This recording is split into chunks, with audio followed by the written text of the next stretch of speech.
It's time to get your property news, tips and tricks from a different pro every week. I'm Todd Sloan. And I'm Jack Gibson. And you're listening to Pizza and Property. Hello, and welcome back to another episode of Pizza and Property. We're your hosts, Todd Sloan. And I'm Jack Gibson. Jack, have you been keeping solitary? Solitary? Or is it sanitary? Or is it both?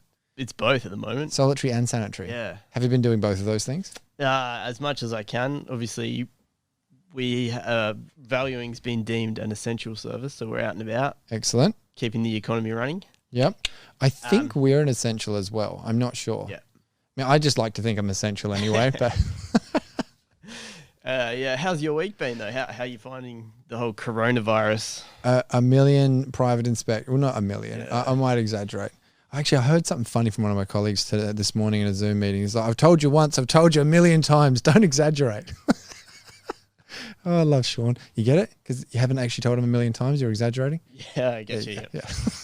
Yeah. But I'm just finding that I'm doing so many private inspections, like because when it can't have opens. Yeah. So it's just huge, man. But the big thing that I actually had as a bit of a win was one of my tenants in a property actually ended up cancelling the lease and was like basically breaking lease. Yep. So not cancelling it, breaking it. And I was like, okay, well, here we go. This is the start of it all now. Yeah. And I'm thinking, all right, well, I'll go and take the opportunity to do a couple little bits of maintenance on them. Yep. Went up there for the day because I just finished the other one. Oh, which actually, yeah, I should be cheering talking about that. Yeah. Just finished the property. Yeah, definitely. And anyway, had it vowed. Looks good. Had it vowed. Yes, we've gone through all that process. Looking good. Yeah, actually, I got to start making that video. But back onto the subject. Went up there, did a couple of bits and pieces, and then I just got so lucky. The next door neighbours, who when I was renovating that property, they just basically walked over and was like, "Hey, Todd, one of our best friends actually wants to move up here. Would you be interested?" I'm like, "Yeah, sure. Tell me a little bit more." Blah blah blah. Yep. Put her in contact with the property manager. She walks in. And she's like, "Oh, this is so nostalgic. It didn't used to look like this." I'm like, "What do you mean?" She's like, "Oh, I used to live here about 10 years ago." Oh, I didn't know that. Yeah. I'm like, really? I thought I knew this story, but No. I didn't know that. No, I didn't think that was actually a thing either. Because like when they told me about it, it wasn't like, "Oh, she used to live here." Yeah. Anyway, so I went through all the channels. I said, "Look, I can't manage it because if something goes wrong and you want to give me a call to fix it, it's not happening." So like we have to do property management as much as you sound lovely, all the rest of it. Yeah.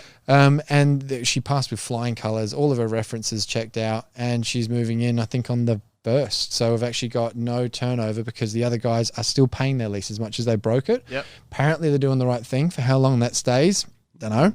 But right now it's looking like it's actually going to get a fingers crossed, good long-term tenant in there. Good outcome. Yeah. Couldn't ask for any better. Yeah, pretty much, man. How'd you go with yours? Because didn't you have a few hiccups on your tenant side of things as well?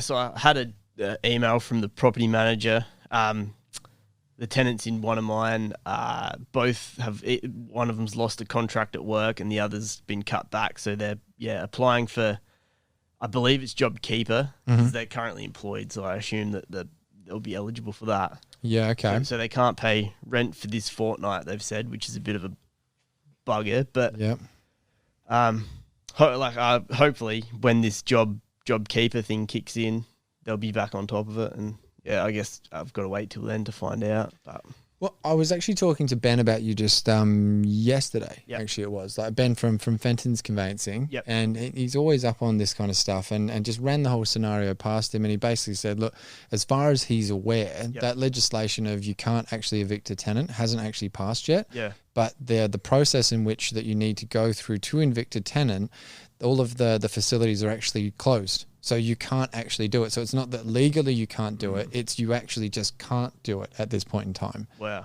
So again, and he did say like, don't hold me on it because things are changing so rapidly. But that was the last he heard on it. We'll try and get Prue Muirhead on. She doesn't know about this yet, but Prue, if you're listening, can give us a call. You're coming back on. We need your input on this one. So Prue is a property manager and a property investor, and she's got to be all over this. So we're going to try and get her on next week just to kind of run through. There's a lot of grey areas around. Can you kick your tenants out? I mean, not that that's the best thing to do, but and that's are you legally allowed to if Yeah, we don't want to kick tenants out. I mean, it's not about like just being the big bad landlord, but it's about basically the best way to help a charity as well sometimes is by not needing them to help you. And if all of a sudden landlords don't get their rent, I don't even like that term landlord. It just makes me think of someone with like a furry crown and a scepter and like in like ancient time. Like it's ridiculous. All right. It's property investors as much as we've got landlords. I'm doing air quotation marks right now. Most property investors and landlords are mums and dads in their 30s to 60s that are just sort of getting just scraping by. Yeah, exactly. It's not this whole rich fat cat sort of with all this cash. Yeah. And it's like you gave good advice. So when I spoke to you about it, you said, like, what I'd do is go around there and make yourself a person, not a landlord. Yeah, and just on that as well, make sure that you do go through the proper channels. You can't just rock up at your tenant's house as well. Like Jack and I have already spoken about the right ways to do this. Yeah. But making sure that they see that you're a human, because humanizing yourself is going to make such a difference in this sort of environment right now. Takes away, because right now they're kind of just looking at you like they don't know who you are. You don't have a face. But, and it works in reverse as well, because that instant kind of, we'll just kick them out. That kind of mentality. I mean, I had the exact same thing. When I'm hearing about this kind of stuff, it's like, that's gone. But try rocking up and actually seeing a human being down on their luck, just lost their job. Like, this is a time we've got to come together and really make something that works for everyone. And if ScoMo is going to do it, I mean, awesome. But if it's not going to happen from the government, let's all be reasonable about this. And like, I'm also like, I've just refinanced as well, and rates are extremely good at the moment. So there is a little bit of give or take in that I can give them a reduction in their rent for a period of time or something. So it's about sitting down at the table and coming to an agreement, I think. But absolutely, yeah. Anyway, speaking of nothing to do with what we're talking about. So today on the podcast, we have Uwe Jacobs. He is a property strategist with Property Friends. Very knowledgeable guy. And a fun guy as well. A bit of a character. Absolutely. He's got a good sense of humor, good personality. So, let's jump into it. Actually, let's just jump straight into it. Now, is he on the line now? He is. Fantastic. Isn't that good that we've just always got them timed on the line? Uwe, you there? Uwe, how are you? Hey, Todd and Jake, I'm well, thank you. And yourselves? Yeah, very good. Good. It's been an interesting week. Well, couple of That's weeks. the understatement of a decade. Yeah. It really is, possibly even of a century right now. Yep. Yeah. Well, and so how you been keeping? You keeping your head screwed on pretty tightly during all of this stuff? Because I know there's a bit of craziness going on. Well, what's the old saying? Blessed be the flexible, for they shall not be bent out of shape. I like that. That's good. And I'll give you straight away another one. That is Warren Buffett, I believe. When others are fearful, be greedy. When others are greedy, be fearful. Yep. This is a time to keep a level head. Mm-hmm. Keep the emotion out of it, just like we do in investments. Mm-hmm. And sit back. The sky ain't gonna fall down. Yes, there's gonna be challenges, left, right, and center. But life, as we know it on the earth, will continue. I couldn't agree more. And I've noticed Jack's just nodding his head as well. It's just one of those things that it might be tough for a bit. We're going to go through a few changes, but otherwise we'll look back on this exactly the same way we've looked back on every other kind of disaster and anything else. And it's going to keep going. Yeah, and you know what? I see lots of silver lining. I can imagine there's going to be lots of people looking back even 5 years from now saying, I should have bought property then. Mm. Yeah, not only that, I go even further than that. I see a reset in many ways. There is, of course, the economical reset, where industry learns to do things different.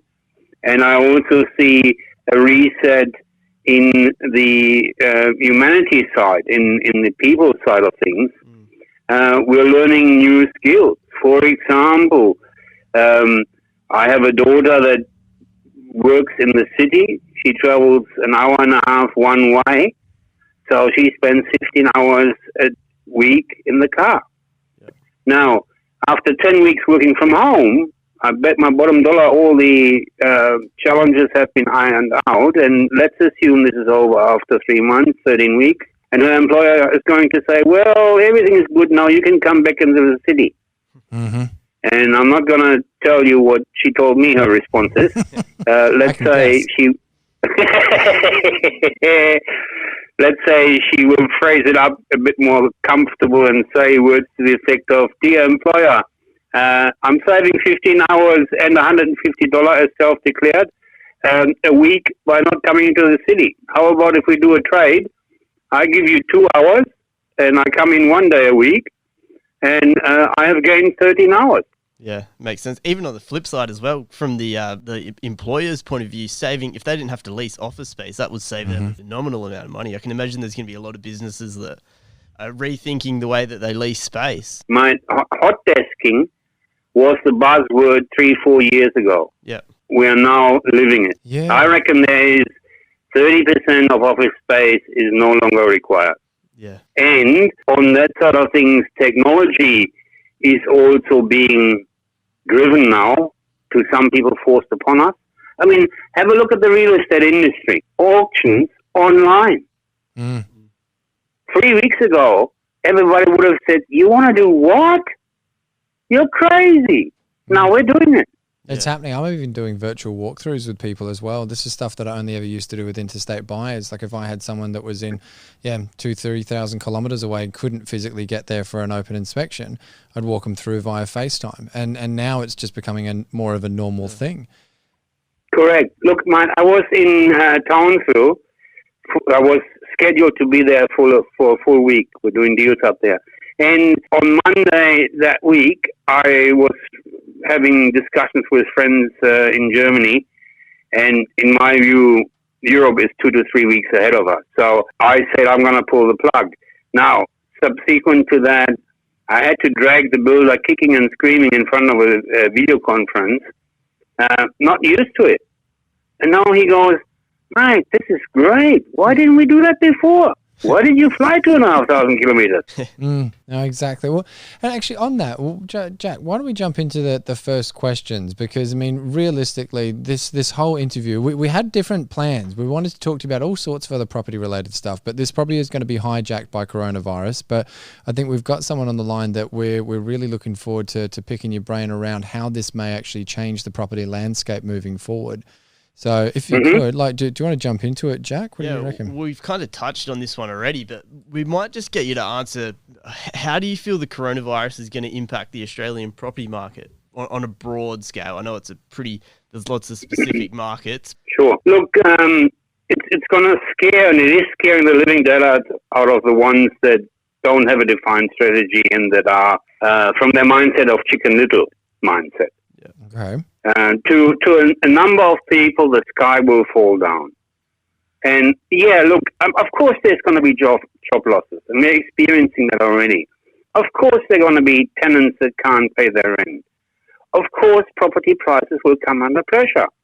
And in uncertain times, personally, if I sit back, let's do that. Let's sit back, let's look calmly at this situation.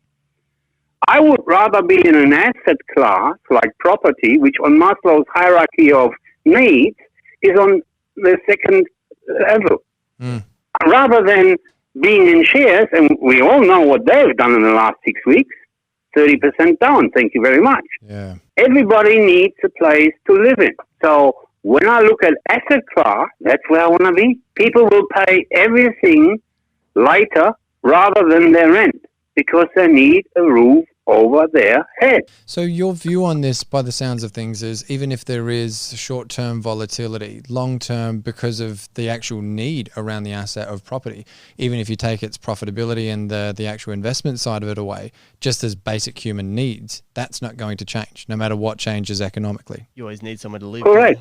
Yeah. Makes sense. Correct. Will houses during and after this, will people during and after this event need a place to live? Yes, of course. Anybody that says no is on a different planet than I am. Absolutely. You know what I was just thinking, though, building on what we originally talked about, like just at the very, very start here altogether, is if people are going to start working from home more, I know that we've already got some of our agents, well, actually all of us, we're all working from home. So all of our agents are working at home now.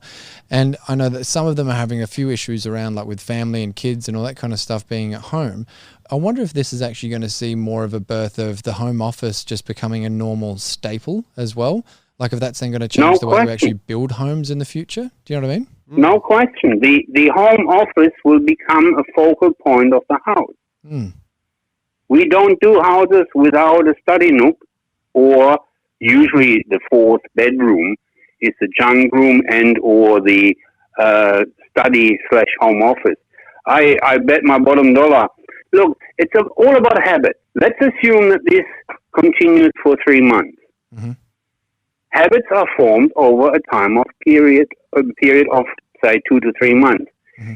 When we are forced to work from home, we will set ourselves up properly. Yeah. I've got my office, my second office at home. I've got a corporate office. Yes, I prefer to work from home. My daughter is now forced to work from home, and she's working off our lunchroom table. Now, I bet my bottom dollar in 2 or 3 weeks, we're all going to be tearing our hair out, and we're going to find a different solution. Mm. So the home office is going to become a focal point. Yeah, it's interesting times that we're at, isn't it? It's, yeah, For unprecedented. sure. I'm in my own little world now. I'm picturing like a 20-foot shipping container being decked out as a home office, and to being able to like drop these into people's backyards with a crane, and like how you could cost effectively. My mind's straight away gone into like, how could this work, entrepreneur mode? But Mini houses.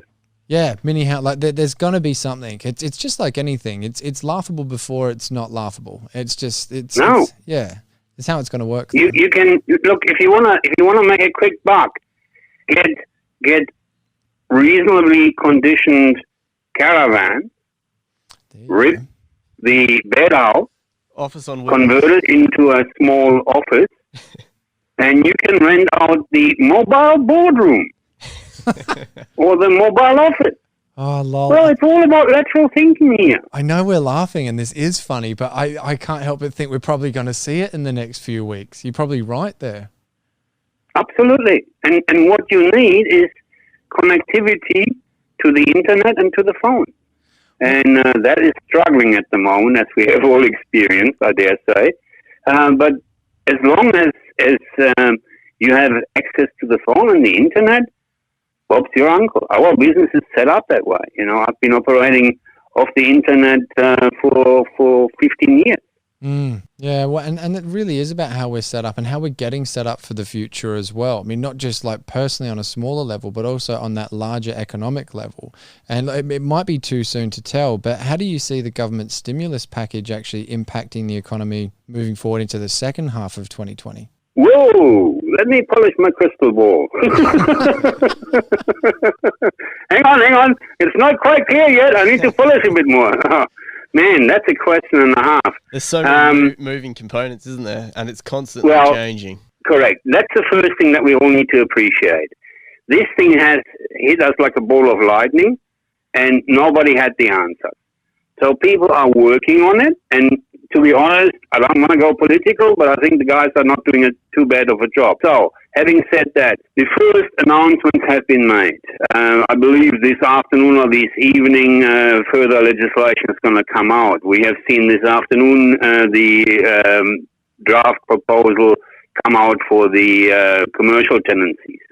You know, of course, there is intense statements first, like ScoMo said, we will have everybody doing the right thing, the banks, the tenants, and the landlords. That was a good impersonation. What does that mean? You know, of course, people have to sit down, think about it, work it out, and there will be guidelines, there will be legislation that will come out.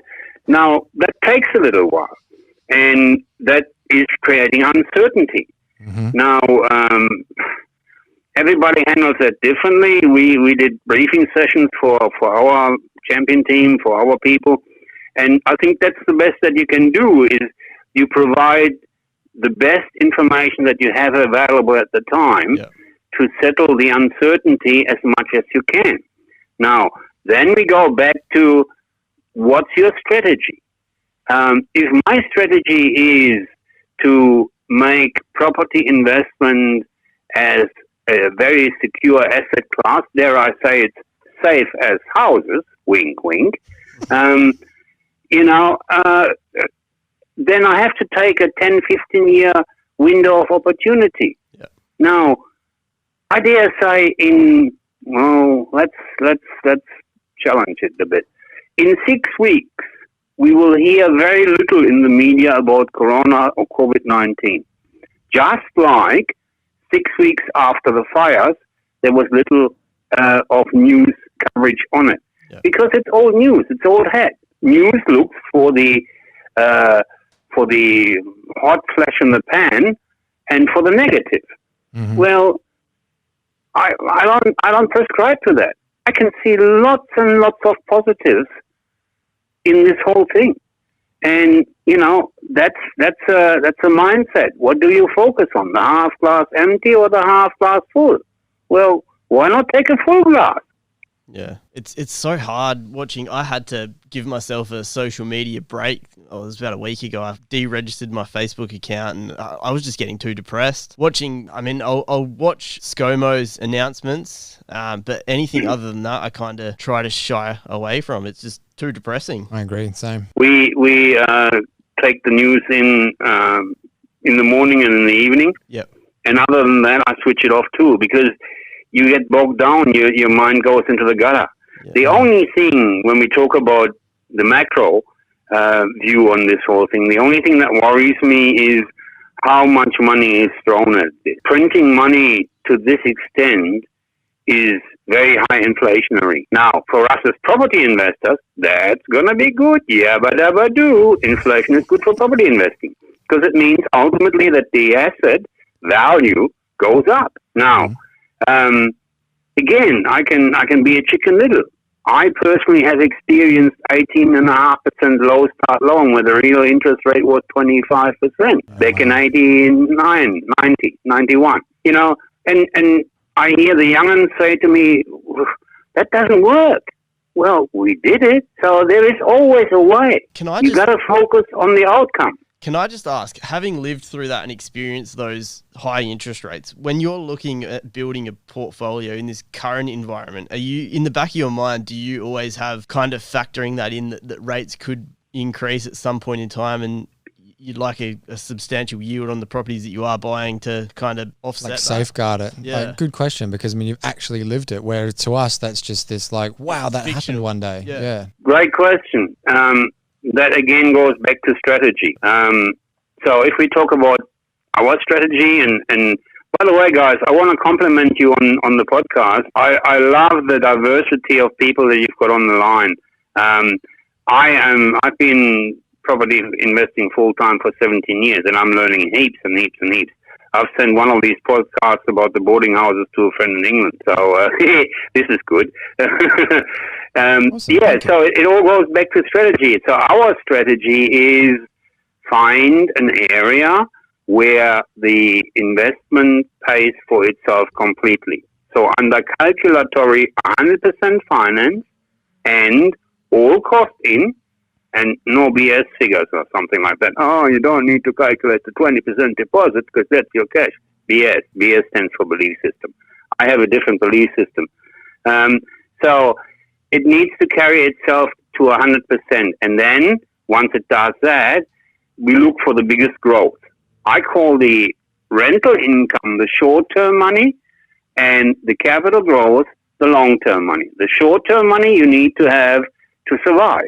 I see too many people killed on daily negative gearing. People that need to take $200, $300, $500 of their after-tax income out of their pocket, and there ain't nothing left to live. But the big money is made, in my books, everybody is entitled to their opinion, the big money is made on capital gains. So I want an asset in an area where it pays for itself, but I want the biggest bang for my buck, which is capital gain. And there's, in my view, and again, that's just my theory, a seesaw effect.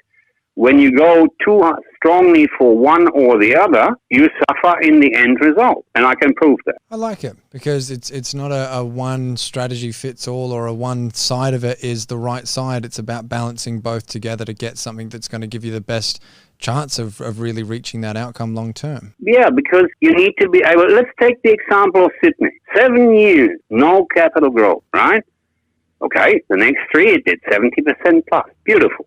Now, how would you like to be in a situation where you have 500 to, some people were paying $1,000 negative gearing. So you take $500 out of your pocket every month, out of your after-tax money, and you pay it for the privilege of hoping there will be capital gain. I have a better half, and she would say to me after 3-4 years, how crazy are you? When is this capital gain going to come? And I'm going to go, darling, trust me, it'll come. So I pay for another 3 years. By that time, I'm sleeping in the doghouse. Yeah, well, especially $500 a week. I mean, we're talking $25,000 a year. If you've done that for 4 years, there's already $100,000 that's disappeared. Exactly. Now, but what happens to your lifestyle? And my view, and again, just my view, your subconscious after latest 3-4 years, if you're really strong, goes, Mike, why are you doing this? You know, and to survive a period of 7 years, as in the case of Sydney, takes, I'm going to use a technical term, big kahunas. I think, and right. you know, then you have to sit there, and wouldn't you kick yourself in the butt if 2 weeks before the 70% period starts, where the capital growth comes, your subconscious, your wife, your well-meaning friends at the barbecue say, Mate, there is no capital gain. Sell. And you sell, and then promptly 3 years after, it goes up 70%. I don't play that game. I want balance. Is that your view then as well? Like, are you like get in for 5 years, 10 years, get out? Or are you a get in, that's it? Or there is no out? I'm keeping this asset for 30, 40, 50 years. I'm giving it to the kids. We have strategically a 10-year plan. Mm-hmm. And as property friends, I have very little interest in flogging you a property. Okay. Yes, we all start with one, but really our system is built to a minimum of 3 properties. Okay. You know, we really look at providing solutions for people aspiring to financial independence. Some people want to have choices in their retirement, and some people, like myself, want to leave a legacy. So yes, the longer time frame you take at this, the better is your decision going to be, because you take the spikes and the troughs out of the market, out of your thinking. And that is exactly where we are now. In 5 years' time, we're going to say, yeah, there was this event. Look at SARS. Look at 9/11. Yeah, it's just a blip on the radar, isn't it, really, when you look back? I don't know. I want to sort of play devil's advocate a little bit here, but because comparing us to SARS is probably a bit unfair. Like, because I mean, SARS killed something like 800 people and infected 8. I think it was actually 8,000. So its death rate was huge. It was something like 10%. Whereas I think we're up to what, 1 million cases now over? Sure. I don't even, it's growing exponentially. Just the US alone has something like 300,000. Like, I think this is going to be felt, again, and I hope I'm wrong, but I think this is going to be felt more than SARS was. But I completely agree with the fact that it's still not going to last forever. Just because we've got our doom and gloom hats on now doesn't mean they're stitched to our heads. Yeah. Look, if we as a country do the right thing, and the buzzword is flattening the curve, it's all about keeping the spike out of the hospital system, because that would mean a collapse of the hospital Completely system. agree. We've seen that in Spain, we've seen it in Italy, and we will see it in the US. No question. It ain't rocket science, and I guess I've got the advantage of talking to people in Europe that are 2-3 weeks ahead. Mm-hmm. So, and I think we're doing reasonably well as a country. I would have liked to see further measures, but that's, again, political, and I don't want to go there. Yeah. Well, how do you see like best opportunities at the moment? How do you see people really utilizing the whole lemons to lemonade and actually really capitalizing on the current property market? What's your view moving forward in that sense? Okay. So again, I'm a systems guy. It goes back to strategy. What's my strategy? So if my strategy is, let's say for argument's sake, I want a property at the current interest rates that delivers me 5% in rental yield. Yep. Right? Would you agree that will cover all costs? With the current interest rates, actually probably just about would. When interest rates go back to historical averages, no. But yeah, currently just about. Yeah. Okay, fine. So now I've got an asset that carries itself. So that means I can go about my life in my normal way, and there's no influence on what I do day to day. Mm-hmm. So now I can sit and relax, and heck, worst case scenario, wait for the 7 years in the Sydney example, and get the 3 years after of 70% growth. But I don't kill myself on lifestyle. So if I take that example, I can set up a portfolio and really, forgive me for saying that way. Everybody does different. We're all legends in our own mind, and I'm one of them. That's okay. Okay.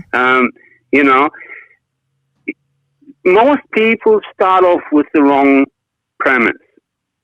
The premise has to be, where's my client at? That's where 80% already fall over because they don't know where they're at. So, you know, what's your profit and loss looking like? What's your balance sheet looking like? And I don't use those words normally. I say, what's your income versus your expenses? What do you owe versus you own? Then we can derive a cash flow. Why do I know that? Because I was the same. We always, in February every year, we fell into a big hole. Why is that? Because all the recurring annual expenses were due. Yeah. So you got to start at, where are you at? Then the big question is, where do we want to go? And then, and only then, can we determine what is the best way to get there. So, you know, it's crazy in my books, and forgive me for saying it that openly and that, but that's how I feel. It's crazy in my books if I've got Joe Blow that comes to me as an investment strategist, and Joe Blow says, okay, look, I've been at the latest barbecue. My friends or my accountant tells me I need to get an investment property. Okay, fine. Joe, sit down. So as a normal person, as a normal buyer's advocate, as a normal, forgive me, guys, I know you are in real estate as well. I go to my stock list.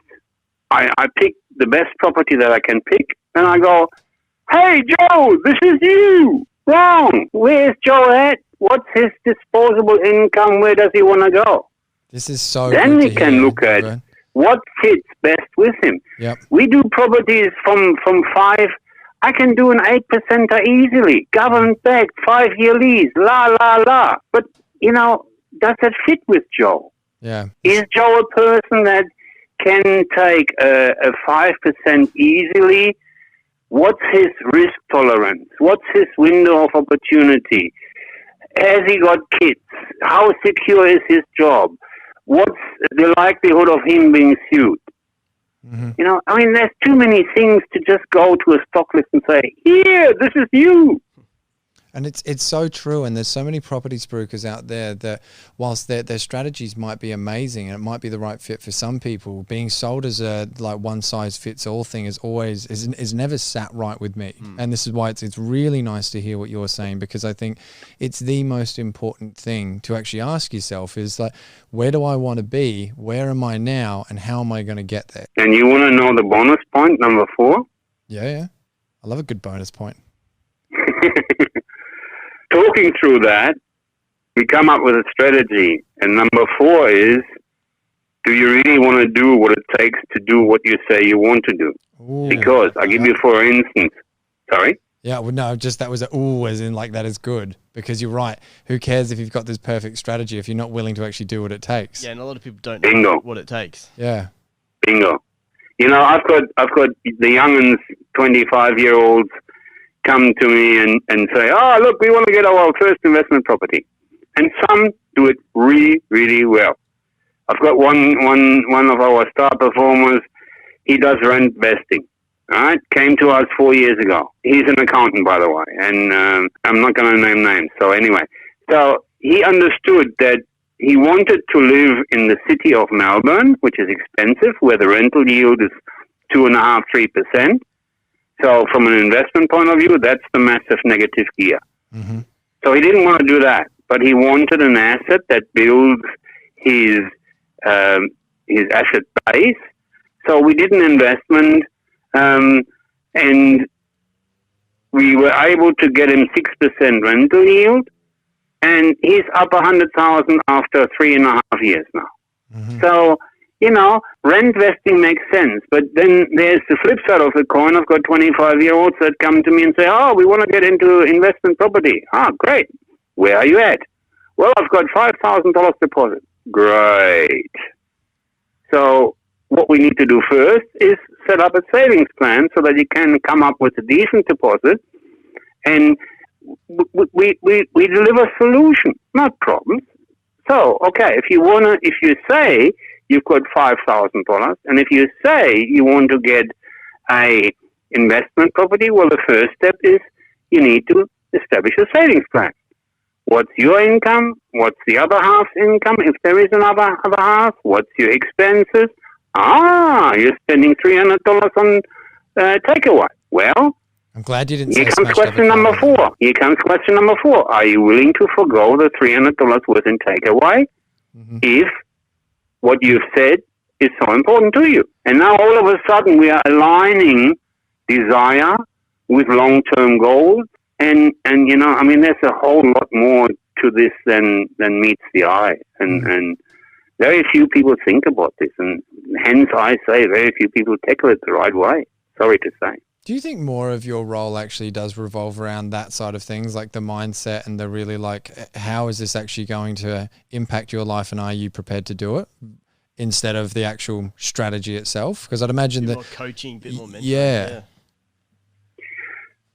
I'll give you a very short answer to that. There is a reason why 76% of our clients are return clients. We've got guys that have been with us for 13, 14 years. We've got families that are over 10, 12, 13 property. It is all about, do you look at, I flog you a property, or do you look at, forgive me for my pun, at becoming a property friend? Yes. If you get into our team, I want you to be friends for life. I want us to be friends for life. I say it like Lindsay Fox. I only do business with friends. So I guess everybody tells you don't do business with friends, but that's the way to do it. Sorry. I guess that goes to show that people are getting value out of your service. Why would you engage me when you don't get value? Yeah. That's another thing. You know, we declare our fee for service quite open. You can have it separate to the deal. That way I can look you in the eye and say, hey, Todd, hey, Jake, you pay what I pay. We've done it for 16 years that way. The only reason why we are now offering a second solution is because most banks have a challenge rolling our fee into the value of the loan. But the real big point is, if I leave our fee for service out of the house and land, and we only do off the plan house and land, and we can get to why we do that if you want to, then if I leave our fee out as a valuer, you would know the value by default is the contract value. Yeah. So I underquote the market price, and that's the biggest challenge. Yeah. So you've laid out strategy a little bit. Can I maybe pick your brains on, when you are investing in a market, what kind of key indicators would you look for to recognize that market would be a good place to invest? You want the secret to our 17 years of success. Look, everybody has been very giving, and I want to do the same. Yeah. I'll give you 3 strong points. The first one is research. The second one is research. The third one is research. So, but not just on the internet. See, this is where these galas, sorry, but I get very fired up about this stuff.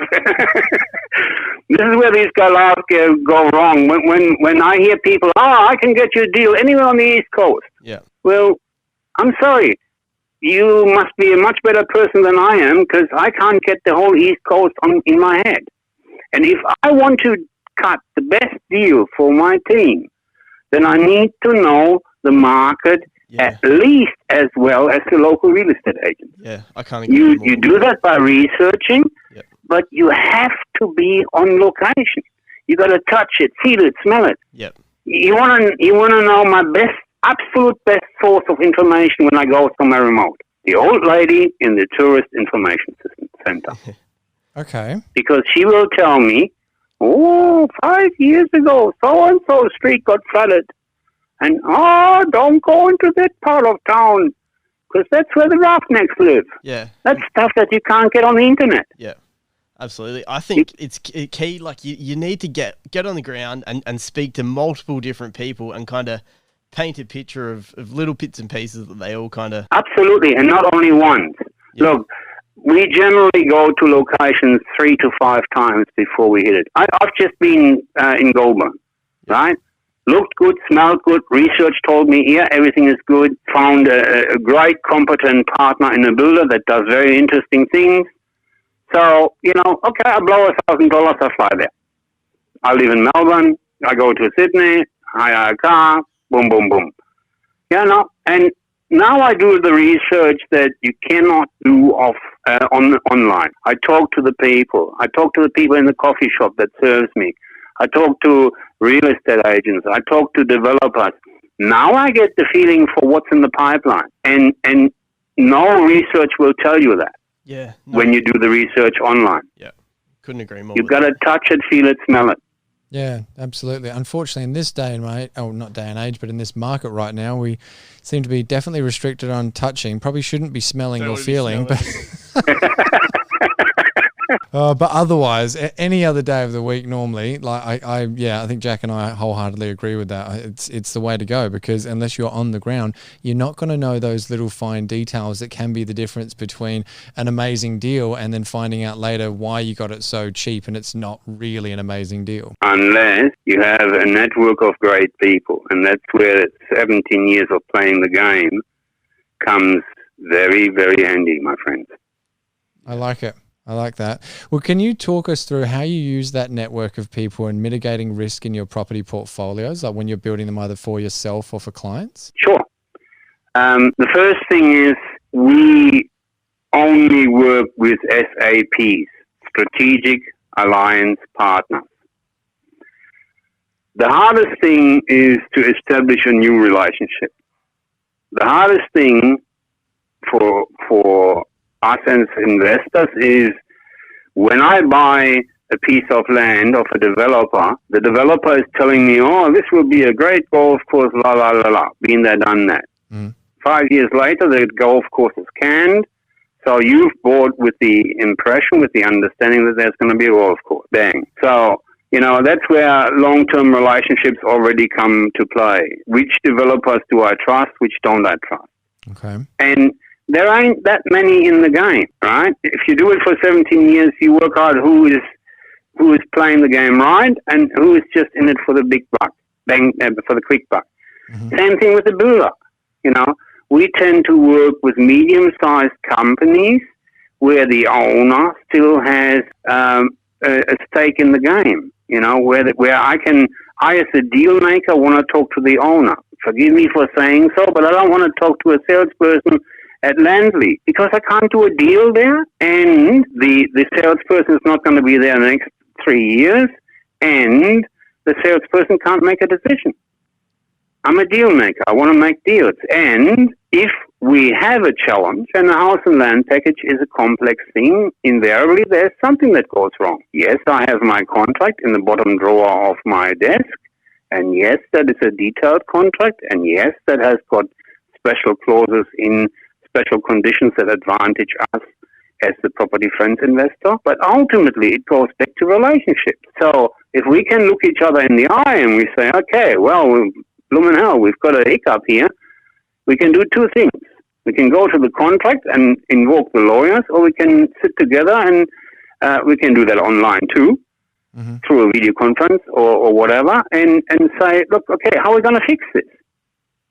This is why I love working with strategic alliance partners, because you get to know each other, you get to trust each other, and you can fix things in the background and then come back to your client and say, look, dear client, there was a hiccup and here is the solution, rather than there is a hiccup and here is a problem. So do you find then, because what I'm really hearing is the way that you're mitigating risk is through building really detailed relationships. It's not about just detail in the area. It's about detail in knowing the actual people you do business with. Like you just said before, the old Lindsay Fox, only do business with friends. And if you're taking it from that perspective, one of the things that I just wanted to ask, because Jack and I really made a promise with each other that we wouldn't take a bias when we started this show. It was all about if we like it or not, or whatever it is, like let's actually just get everyone's opinion. And I can't help but think that we have had a few people that have said, in a house and land package, it didn't work for us and we lost money. Like when you're going to all of this effort to really sort of detail down on the area, detail down on the relationship. You're putting in so much to make sure you're doing the right thing by your clients. What is it that you think makes the wheels fall off for so many other people when they are doing the house and land investing? Very, very simple. Churn and burn, no personal investment into the deal, and short-term focus. Look, we have a very simple benchmark. I'm a simple bloke. Simple KISS works best for me. Our benchmark is, if it ain't good enough for my wife and myself, nobody's going to hear about it. Okay. End of story. So you're Now, like Richard Branson, until I can fly my children into space, no one else is going in there. exactly. Why would I give you two a deal that I wouldn't do myself? And again, call me an old fart, but you got to know what you stand for. Ultimately, I want to go to my bed, put my head on my pillow, and say, I have done the best that I can do. Yep. And I give you another side to the coin, another side to the story. When you talk about mitigating risk, if I'm a single buyer, and let's say for argument's sake, the builder has mucked up and there's the PowerPoint hanging out of the wall, and of course, as a normal buyer under the normal contract, I've done my final payment. I've got Buckley's getting the builder back to fix that. Because the builder is on the next job, and he or she doesn't want to come back for some irky little thing. Well, for starters, you put a different special condition into the contract that your final payment is only due once the punch list of the building inspector has been rectified. That's point one. But two, and here comes the big one. Now, you two are builders now. We have done a deal. You have completed a set of 3 to 5 houses. On one of the houses, the tradie has stuffed up. That's a technical term. And has forgotten something. Something went wrong. Now, here comes leverage into play. I go to you, look, mate, there's a problem. We need to fix it. And can you please fix it this week? Because it's irksome. And if you don't fix it this week, we were going to do another set of 5 properties.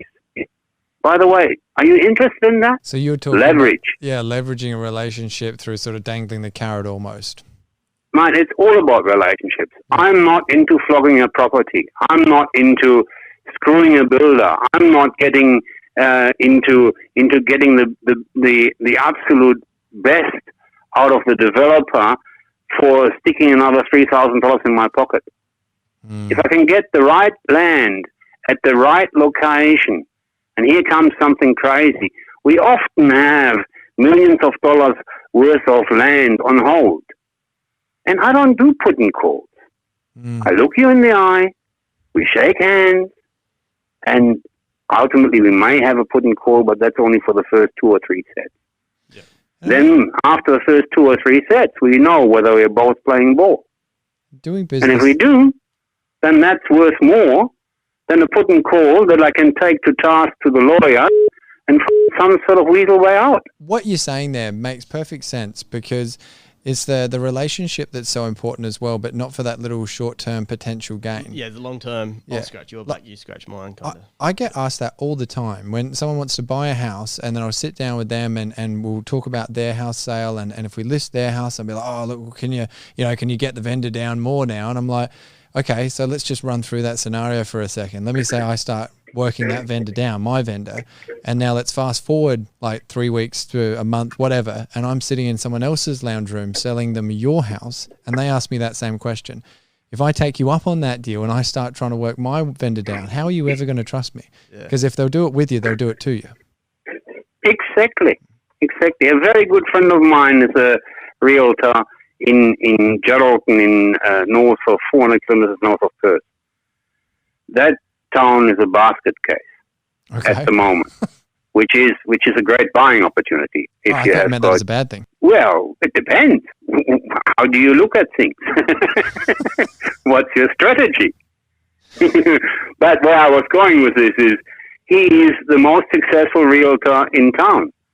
Why? Because he is now serving the kids of the people that he sold property 15 years ago. Now, how can that be? Because he is doing exactly, and because he's got the right relationship. You know, we can look at property investing as a sequence of events clinically, and yes, that works. And there is strategy, and we can clinically and mathematically. Hey, I've got the models as well, right?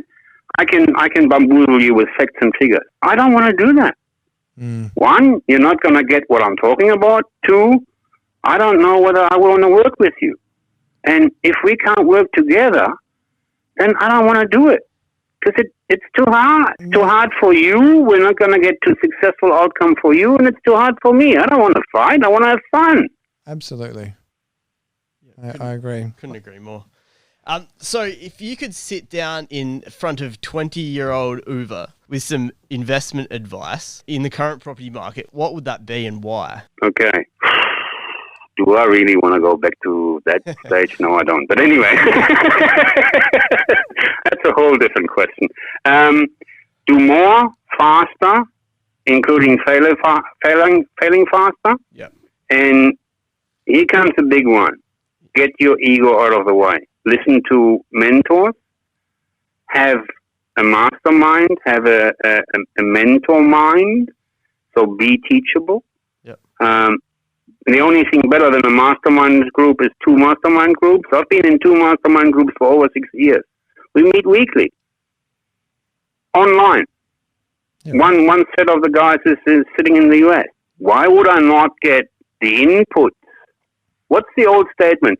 You can't fix a problem with the same thing, with the same way of thinking that got you there in the first place. Yeah. I need to have great people around me. I need to take their input. I need to consider it, and I need to get my ego out of the way. Brilliant. And then it comes down to one other thing. Here comes, I love these sayings. I'll give you another one. The game ain't over until I win. That sounds like something that like Cuba Gooding Jr. would like yell in like Jerry Maguire or something. Well, I love it. Look, I say to my daughters, there's a lot of people that are a lot smarter than I am, but there are very, very, very few that beat me on persistence and consistency. Mm-hmm. What's that other one? The persistence will always beat resistance. Yeah, I think it's very true, and I think it's something that a lot of people, coming back to what you were saying beforehand about this is where you are, this is where you want to be, and this is what you need to do to get there. But then the magical number 4, do you have the persistence and the commitment to actually get there? And for example, I often strike people that have these great plans, and we work out, okay, this is where you're at, this is where you want to go, so that means you need to work 25 hours a day and save $3,000 a week. Is that really what you want to do? And then I get this blank look, and they go, what do you mean 25 hours a day? And I go, well, what do you do in your lunch break? You know, I mean, I'm being silly about it, but you get what I'm saying. Of course. But speaking about lunch breaks, though, I've actually just looked down at the clock and realized that we've taken too much of your time right now. We've gone over what we were promised. And then also, I think pretty sure Jack's actually got to get to another meeting after this. So can we actually stay on the topic of food for 2 seconds and ask you arguably the most important question out of everything we've been talking about? Uwe Jacobs, what is your favorite pizza? Well, for starters, I'm a foodie. That is very, very simple to answer. And that pizza is a rustica, and you're not going to know what that means. This pizza is only delivered in 2 places in the world. One is a very little restaurant in Solingen in Germany, the town where I come from. It's not even on the menu. Only the insiders know it. The only other place is my home. And it took me 3 years to work out how to get a crusty lid on a pizza. Talk us through this, because you've just kind of blown this wide open. Most people just go, oh yeah, Supreme or chicken camembert, and like, it's something a little bit different. But you've really gone different here. What is this pizza? It is a normal pizza dough with effectively the lard. Okay. But then we take this is 3 years secret squirrels. Anyway, we take a lasagna sheet. We soften it in hot water, Yeah. and we put that on as a lid. Then we put a nice tomato spicy sauce. I like it a bit spicy, and put that on the lasagna sheet, a bit of cheese on top. Now, what that does is it makes a very crusty lid. It seals the pizza around, so you've got the most juicy pizza. Sounds like a pie. Yeah. Pizza pie. Yeah, but it's a pizza. You know, I'm drooling as we speak. Either we're gonna have to make a trip to Germany, or next time next time we're in Melbourne, we'll A trip to your place might be easier. give you a ring and Let's do that. That'll be fun.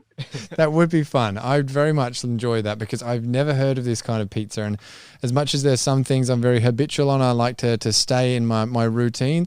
Otherwise, I'm an early adopter and innovator, and you've just absolutely piqued my interest of let's try this new thing.